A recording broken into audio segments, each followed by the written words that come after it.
আপনাদেরকে সবাইকে আজকে একটা ফটকি ধরবো। ফটকি কি ফটকি আমি বলেছি, ফটকির নাম ইড়িং বিড়িং তিড়িং চাই, চোখ আছে তার মাথা নাই। এটার মানে কি তোমরা উত্তর দাও।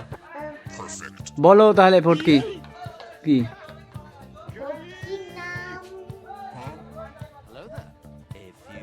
আমি আর একবার বলছি, বলো তাহলে।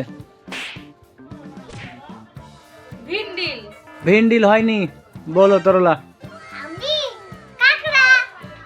হয়েছে কাকড়া, রাইট আনসার।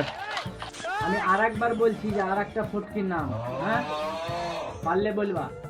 খাই না, দাই না, পেটে কেনে লাদি। ও খাই না আবার পেটে লাদি, তো বলো। এই আলামিন বল তুই। ফটকিটা পারবি না? তুমি বলো। আমি পারবো না। তুমি এইটুকু সহজ ফটকি পারলে না, ইডিং বিডিং টিডিং এর মতন। তো আপনার দর্শক বন্ধুরা যারা পারবেন কমেন্ট অবশ্যই বলবেন, আর ভিডিওটা ভালো লাগলে একটা লাইক দিয়ে যাবেন।